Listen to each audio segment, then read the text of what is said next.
We're talking about how to stop snapping at your kids and really more importantly, why you snap at your kids. So we're going to really go into depth about this conversation. My name is Dale Ecuyer. I help families create health and harmony using holistic mental wellness solutions. And I have with me here Michael Larson. He is a parent educator, counselor, family specialist, and co-founder of Life Upgrade. Michael specializes in teens, so he's got a wealth of knowledge. Let's talk about it, Michael. What's the deal? Like, I know we all do it. We all snap at our kids at some point in time, and this is not about like telling you you're a bad parent. I mean, we all do it. There's this common theme that, I've been in this space for just over a year in terms of social media and reading things. And there's such a struggle about this idea that we have power and control over how our children act, rather than when our children act a certain way, what do we do to squash that behavior? And I keep trying to talk about parenting ourselves first. And that's what we're going to talk about today. So how do we stop snapping? So it's not about how do we get our child to change that so I don't snap anymore, so they stop doing that. It's about no matter what my child does, no matter what behavior happens, if they have a tantrum, my job is to not have a tantrum. That's what it comes down. And yes, and I say this gently, and I know, and a lot of times parents become triggered, and I don't want that to happen. When I talk to people, it's about, it's happened to me, it happens to you, it will happen to us again. We're not perfect. The idea is not to become a perfect being where we don't have emotions. The idea is to realize when we're pointing a finger at our child, the expression is we're pointing three fingers at ourselves. So what that means is that behavior or whatever you're seeing from your child, there's a mirror there. There's something that's being triggered within yourself, and you have to explore that. So I wanted to read, I found this book recently, and I just want to read this passage. In this book, it's from 1904, and it's called How to Train Children and Parents. And it's by a woman named Elizabeth Town. But I found this interesting. So in her intro, she has a little story about a parent saying, my 12-year-old strong-willed, my 12-year-old won't listen to me. I'm in a crisis. What can I do? So her response to this was, I have so many letters that come to me in that say the same thing. What do I do? My child is out of control. How do I stop this?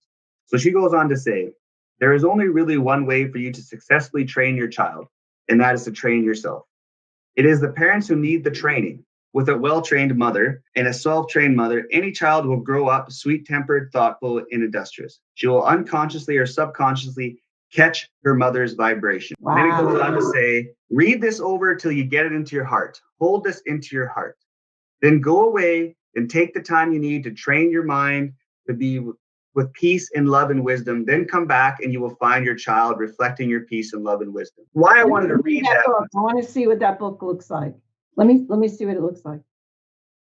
So it's like a really thin, like paper. And there's a lot of stuff that's 1904, obviously, talking about the mother and not father. And she goes on to say lots of stuff that's outdated. But what fascinated and why I wanted to read that was that's over 100 years ago. So over 100 years ago, there was people out there suggesting that as parents, we need to go educate ourselves and become trained and learn the arts of child development. And mostly, like, what vibrations are we giving off? And when you think of, are we entering this relationship with our child with compassion, empathy, peace, love, and wisdom?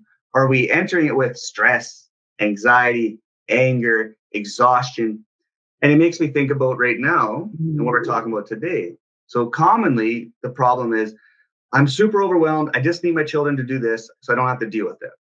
And unfortunately, that's never going to happen. Our children aren't going to ever just click in their mind, oh, mom or dad's pretty stressed out. I need to be on my best behavior.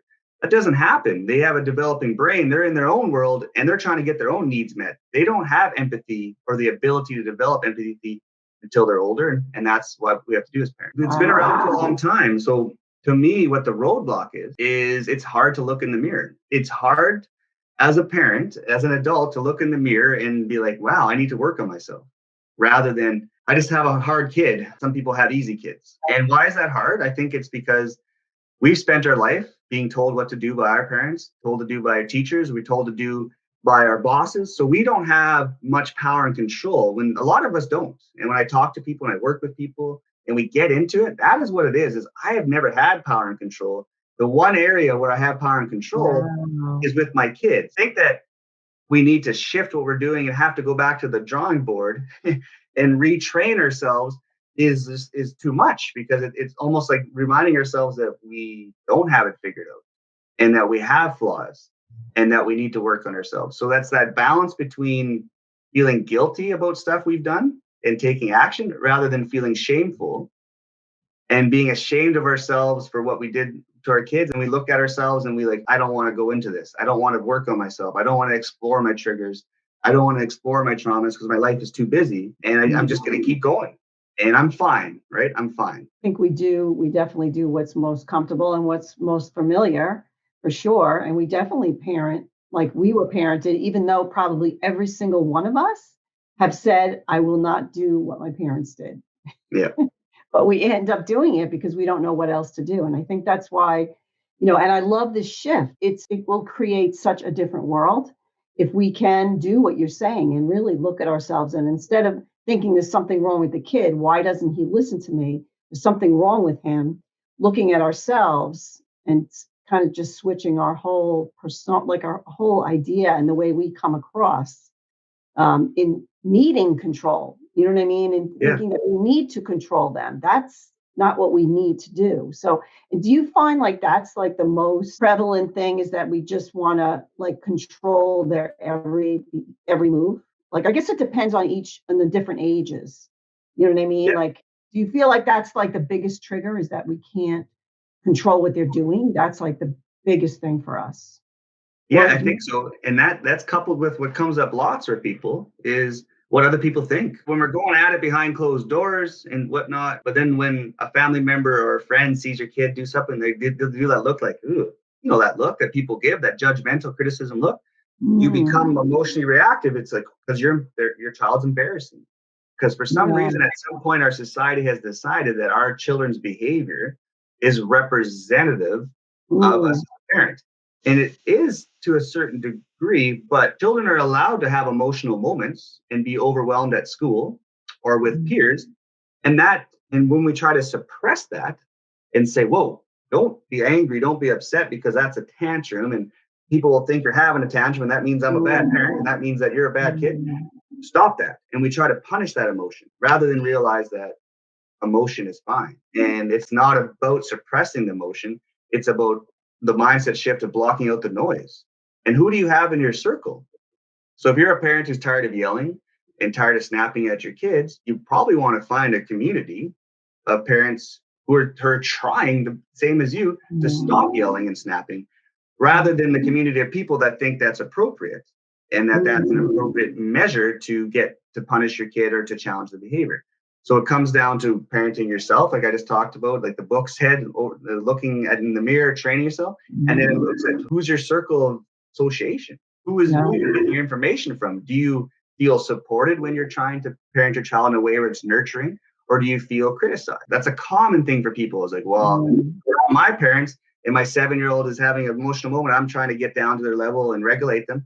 My dad or mom is saying, stop that. What are you doing? You're giving into them. And that's right, is we're trying to do this new style, but then everyone else is saying not to, and then we get overwhelmed and we just give up.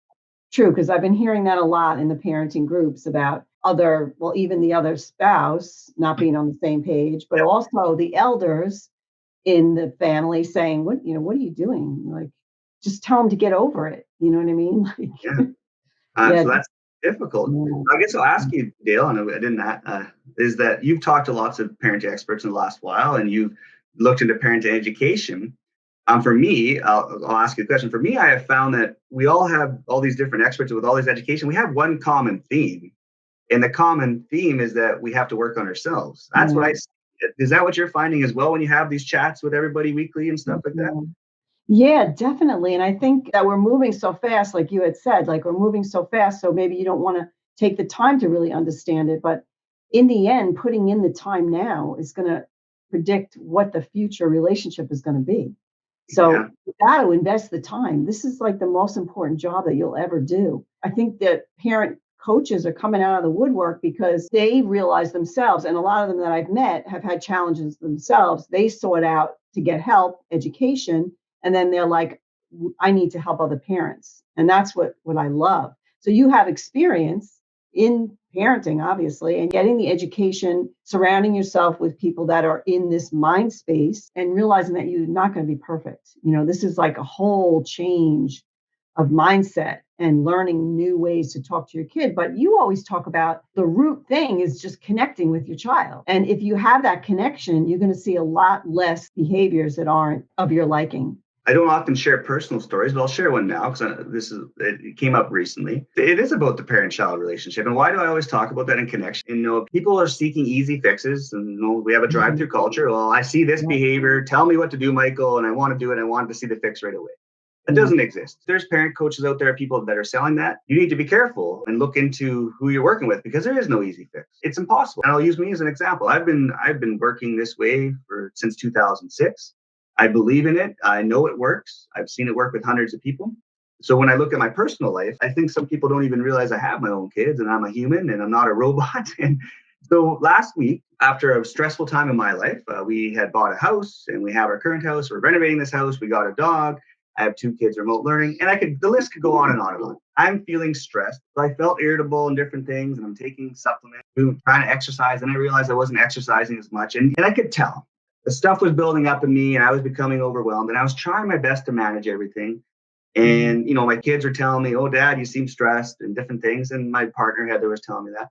So I was trying, but anyways, so one day, for about 4 days in a row, both my kids were having a hard time being at time for school, time back at lunch, and a time when we're going places. So I was becoming frustrated with me having to try to get them ready all the time.